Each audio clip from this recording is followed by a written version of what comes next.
10လပိုင်းထဲမှာကံကောင်းဆုံးနေပါလို့ပြောမယ်ဆိုရင်တော့တနင်္ဂနွေတွေကကံကောင်းဆုံးလို့ပြောရရတယ်ဗျပြီးတော့အဲ့ရရဲ့နောက်မှာလိုက်နေတဲ့ကံကောင်းတဲ့သူတွေကတော့စနေသားသမီးတွေပဲနော်ပြီးရခါကျတော့ဒီအသင့်တွေထဲမှာပါနေတာတော့တောက်ကြပြီးရခါမှာတနင်္လာပြီးတော့အင်္ဂါကန်ဆိုးနေတာကကျတော့တတာရီးနဲ့ဗုဒ္ဓဦးနေ့ကတော့တော်တော်ကိုကန်ဆိုးနေတယ်လို့ပြောလို့ရတယ်နော်ကံအကြောင်းတရားတွေနဲ့ပြောရမယ်ဆိုရင်အဲ့တော့ဘာလဲဆိုတော့တနေ့နေ့သားသမီးတွေကဘာတွေကံကောင်းလဲဆိုတော့ဒီကာလမှာဘာလို့ okay တယ်စီးပွားရေးလုပ်မလားဘာလုပ်မလဲအကုန် okay တယ်အကုန်အဆင်ပြေတယ်အပြတ်နာမှမရှိဘူးအဲ့ဒီချက်ကတော်တော်ကိုကောင်းနေတာသူတို့တက်ကကြတော့အဓိကကဘာလဲဆိုတော့စီးပွားရေးပဲလုပ်လို့လူငွေပဲလုပ်လို့ဘာကိစ္စပဲလုပ်လို့တတိယသားသမီးများတက်ကလောက်ချင်စိတ်လေးရှိရင်ရပြီအောင်မိမိသားမှတ်လိုက်တော့အဲ့လိုမျိုးပြောလို့ရတယ်စနေသားသမီးများအနေနဲ့ကကြတော့ဘလို့ကံကောင်းတာလဲဆိုသူကကြတော့အရင်တော့ကရက်တက်နေခဲ့တဲ့အရာတွေဆိုတော့လုံးမယ်ဆိုပြီးတွေးနေတဲ့အရာအကုန်လုံးကဒီလာထဲမှာလာပြီးအုံးနဲ့တိုင်းနဲ့ဖြစ်သွားမယ်ဘာလုံးမလဲကုညီပေးမယ်ဘာလုံးချင်လဲစောင့်ရပေးမယ်အဲ့လိုလူမျိုးတွေအားလုံးကဒီကာလမှာပေါ်လာမှာစီးပွားရေးကောလာကောင်းလူမှုရေးတော်လာကောင်းမှာပေါ်လာမှာအဲ့တော့ဟာโอเคလို့ပြောလို့ရတယ်ခြုံပြီးပြောတာနော်စီးပွားရေးလူမှုရေးနဲ့ခြုံပြီးပြောတာဒီနေရာမှာအခြေရေးတွေဘာမပါဘူးနော်အဲ့လိုမျိုးပြောလို့ရတယ်နောက်တစ်ချက်ကြတော့ဗာလဲဆိုတော့ဒီကိုဘာလို့ ready ရှိနေမဲ့သူတွေ ready အစင်သစ်ကူညီပေးမဲ့သူတွေရှိနေတယ်စနေသားသမီးတွေကအဲ့တော့ကြိုက်တာလို့တခုတော့ရှိရပါကိုဘေးနားမှာဘယ်ကောင်မတောင်းတာဖြစ်စီတောင်းမတောင်းဗျာကိုတကယ်လုံရင်ကူညီမဲ့သူတွေရှိတာလို့ဘေးနားနဲ့စောင်းပြီးကြည့်လိုက်တယောက်လောက်ရှိနေကုန်လုပ်လို့ရနေပြီလို့ကျွန်တော်ပြောလို့ရတယ်အဲ့တော့အကောင်းဆုံးဖြစ်အောင်လုပ်လို့ရတယ်ပြောလို့ရတယ်အဲ့တော့အသင့်တွေထဲမှာရှိနေရတော့တောက်ကြပဲတောက်ကြတာသမီးတွေကကျတော့ဘာဖြစ်နေရလဲဆိုတော့သူတို့ကကျတော့ပိုနေမြဲကြားနေမြဲဆိုတဲ့အတိုင်းလေးပဲအရင်လတွေမှာရှိနေတဲ့ကံကောင်းခြင်းတွေကလက်ဆင့်ကမ်းလာတယ်တော်တော်ကအရင်လတွေမှာလည်းကံဆိုးတာတွေလည်းရှိမယ်အစင်ပြာတွေလည်းရှိမယ်ဒါပေမဲ့အစင်ပြာတွေကနဲလာပြီးတော့ကံကောင်းနေပါသေးတယ်ဆိုတဲ့အရာလေးတွေကအားကောင်းလာတယ်ဆိုတဲ့ပုံစံမျိုးအဲ့တော့ဒီလထဲမှာတောက်ကြတာသမီးများအနေနဲ့ကဘယ်လိုဖြစ်နေလဲဆိုတော့valent ညီထိန်းထားနိုင်တော့ဘာပြဿနာမှမရှိဘူးကံလည်းအကြီးကျယ်မစိုးဘူးကိုကံလည်းအကြီးကျယ်မကောင်းနေဘူးအဲ့တော့အသင့်ဆိုတဲ့အထဲမှာထိပ်စီးရရင်ထည့်ထားတာဖြစ်တယ်အဲ့ဒါပြီးတဲ့အခါမှာတနင်္လာသားသမီးရကြတော့ဘလို့အသင့်တဲ့ကံကောင်းနေရလဲဆိုတော့တနင်္လာသားသမီးရကြတော့ကံဆိုးနေရလားဆိုမဟုတ်ဘူးကံကောင်းနေရလားဆိုလည်းမဟုတ်ဘူးတော့ကြပါတော့သူတို့စ조사အားထုတ်တဲ့မြဒီကာလမှာအဆင်ပြေမယ်ဆိုတော့တနေ့ဝိသားသမီးများဗျာ100လုံးရင်ထားပါတော့90လောက်ရနေတယ်ဆိုတဲ့အချိန်မှာတနေ့နဲ့သားသမီးများအနေနဲ့ကတော့100လုံးမယ်ဆိုရင်တော့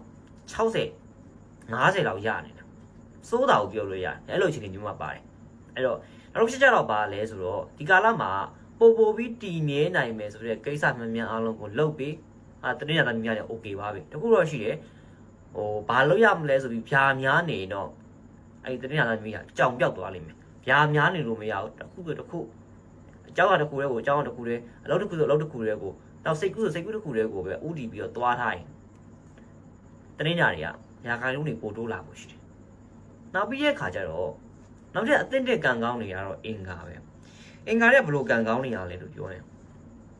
တတိကတော့သူတို့မှာကဘာလို့ကိုလို့ရှိပါတယ်အဖေတို့ရှိပါတယ်အမေတို့ရှိပါတယ်အဖွားတို့ရှိပါတယ်ဘာလို့ရှိပါတယ်ညာတို့ရှိပါတယ်ဆိုတဲ့ဟာတွေကဒီကာလမှာပုံများလာတယ်ဘာလို့လဲဒီကာလမှာအချစ်ခံရတယ်လို့ပြောလို့ရတာနော်အင်္ဂါသားသမီးတွေကအချစ်ခံရခြင်းရနေပြီးတော့မှသူ့ကံကောင်းတာလေးတွေအများကြီးဖြစ်လာတာချစ်ခံတာများလေကံကောင်းတာတွေပုံများလာလေပေါ့ချစ်ခံရတဲ့နေတော့ကံကောင်းတာတွေနဲလာမှာပေါ့အဲ့လိုမျိုးတော့ရှိတယ်သဘောတော့ဘယ်လိုခေါ်လဲဆိုတော့ကိုဘာလို့လက်မထောင်ပေးနိုင်မဲ့ဟောက်ခံပေးမဲ့သူတွေရှိနေတယ်ရှိတဲ့ကြောင့်မလို့အဲ့ထောက်ခံပေးတဲ့သူရှိနေတယ်ဒီကာလမှာဒီဆယ်လပိုင်းမှာအရန်များတယ်လို့ပြောချင်တာအရန်များနေရမှာအဲ့များနေတဲ့အခွင့်အရေးကိုတုံးချပြီးလုံးရရှိရလို့ဗျာဂျုံပဲပြမှောက်ပဲခုံမှာပဲလို့အနောက်ကနေလိုက်ဆွဲမဲ့သူတွေကိုရှိတယ်အဲ့လိုရှိနေတယ်လုံးရရှိရလို့အဆင်ပြေဒီနေ့မှာညံ့တယ်ဆိုတဲ့အချိန်မှာစတာလေးကိုထိတ်ဆုံးတဲ့ကိုထည့်ထားတာဘာကြောင့်ညံ့တာ ပြောမှဆိုရင်တော့ဒီဂျတာပရီကဘာကြောင့်အမြန်ဆုံးထဲမှာဖြစ်နေရလဲဆိုတော့ဂျတာပရီကကြတော့သူတို့လုံးသမျှအားလုံးကဂျိုးလုံးမောက်ကိုဖြစ်တာပဲစဉ်းစားလိုက်တဲ့အရာမှန်များအားလုံးဂျိုးလုံးမောက်ကိုဖြစ်တယ်ဟာဒါကြီးလုံးမယ်လို့တွေးထားတဲ့မှန်များအားလုံးကပြတ်သွားတယ်နောက်လောက်ကိုရွှေ့သွားတာနောက်17လပိုင်းရွှေ့သွားတာ17လပိုင်းရွှေ့သွားနောက်2ရက်ရောက်သွားတာမျိုးကိုတွေးထားတဲ့အရာအလွာအကုန်စိန်ပြေနေရအကုန် okay နေရပဲဒီလာတဲ့ရောက်ရောက်ကောအကုန်လုံးဂျိုးလုံးမောက်ကိုနေဖြစ်ကုန်ချုပ်ထွေးကုန်တယ်နောက်ရက်တွေဖြစ်ကုန်တယ်ဟာတရားရောက်ကိုယ့်ရဲ့အခွင့်အရေးကိုလူယူသွားတယ်ကိုရပြီကိုရသိတိုက်ထိုက်တဲ့အရာတွေကိုပယ်သွားတယ်အဲ့လိုမျိုးတွေဖြစ်တတ်တယ်ဒီလာထဲမှာဒီလာထဲမှာတော့ကြောင့်စီးပွားရေးအသစ်တွေပါလို့မလုပ်တင်ဘူးအလိန်ခမ်းတတ်တယ်အဲ့ကြောင့်မလုပ်တင်ဘူးအဲ့တော့အစေမပြေဘူးလားအစေမပြေဆိုအစေမပြေတဲ့နေရာမှာပဲဆက်နေတိုးမလာနဲ့နောက်လည်းမဆုတ်သွားနဲ့အဲ့ဒါဆိုပြတ်တာမရှိဘူးအစေမပြေလို့ဆိုပြီးတော့တွန်းထုတ်လိုက်ရင်တွန်းထုတ်တဲ့နေရာကကိုကြောက်သေးကြားလို့နေပါတိဖြစ်သွားတယ်ကန်ဆိုးရင်ကြောက်သေးပါလုံးဝဥတုံကြသွားနိုင်တယ်တဲ့မှာပါတယ်အားကြောင့်စတာဘရီကိုကံညံ့တယ်လို့ကျွန်တော်အနေနဲ့ပြောချင်တာဗုဒ္ဓဦးသာသမီရာကြတော့ဘလို့ကံညံ့တာလဲဆိုတော့အဓိကကြတော့ဗုဒ္ဓဦးသာသမီရာအရင်ညံ့နေရတာဆိုလဲမဟုတ်ဘူးဒါပေမဲ့သူတို့ကဘာလဲဆိုတော့သူရှောက်လိုက်တဲ့နေရာသူထိုင်လိုက်တဲ့နေရာသူရောက်သွားတဲ့နေရာအလုံးကကံညံ့တဲ့နေရာကိုရောက်သွားတာဆိုတော့သူတို့ကသူ့ရဲ့ပတ်ဝန်းကျင်မှာရှိနေသူတို့ကညံ့နေတဲ့ဖုံးကန်နေနေတဲ့ဒုက္ခရောက်မယ်အဲ့ဒုက္ခရောက်မဲ့သူတွေနဲ့သွားပေါင်းပြီးရဒုက္ခရောက်မဲ့သူတွေအားလုံးနဲ့သွားပြီးတော့တပွဲတုံးနဲ့ထိုင်ပြီးတာမျိုးလို့စော်ရဗျာဒီဆိုရာဥမာတခုခုဗျာတယောက်မသိအောင်လုပ်နေတာကောင်းအဲ့လိုနဲ့သွားတွေ့ကမှတိသွားတာမျိုးလို့ဥမာကသမီးစားမသိအောင်ခိုးလုံးနေတာကောင်းအဲ့အကောင်နဲ့သွားပြီးမှအဲ့လူနဲ့သွားပြီးတော့မှသမီးစားရှိဓာတ်ရက်သတင်းပေါက်ကြားပြီးတော့ဓာတ်ရက်ရောက်သွားပြီးတော့အဲ့ဒါကိုကအကျိတ်ခံရောပြီးတော့ဆိုတဲ့ပုံစံမျိုးအဲ့တော့ဗာလဲဆိုဒီကာလမှာလူတွေကြောင့်လူတွေမရှိပဲနေလို့လည်းမရအဲ့လူတွေကြောင့်ပဲကိုကရှုပ်ရှက်ခတ်တော့အခြေအနေတစ်ခုစီကိုရောက်သွားတာမျိုးရှိတယ်နော်အဲ့တော့ဒါဆယ်လပိုင်းရဲ့9နှစ်ရဲ့သားဒီရဲ့အခြေအနေပဲအဲ့တော့ဘယ်လိုဖြစ်လဲဆိုတော့ကံကောင်းဆုံးသူမှလည်းကံဆုံးဆုံးကိစ္စတွေလည်းရှိလာနိုင်တယ်ကံဆုံးဆုံးသူမှလည်းကံကောင်းဆုံးကိစ္စတွေလည်းရှိလာနိုင်တယ်အဲ့တော့သူတို့ကဘယ်လိုခေါ်လဲဆိုတော့လူတိုင်းလည်းကံဆုံးနေတာမဟုတ်ဘူးဆိုတာလည်းပြောချင်တယ်လူတိုင်းလည်းအရင်ကံကောင်းနေတာမျိုးမဟုတ်ဘူးဒါပေမဲ့သူ့အကြောင်းအရာကံကောင်းနေပါတယ်ဆိုပြီးတော့ငါတို့ထိုင်နေတဲ့သူကလည်းဘာမှဖြစ်လာမှာမဟုတ်ဘူးကံဆိုးနေရဆိုပြီးတော့မှားမပြင်ဘူးဆိုရင်လည်းအမှန်ဖြစ်လာမှာမဟုတ်ဘူးပေါ့အဲ့တော့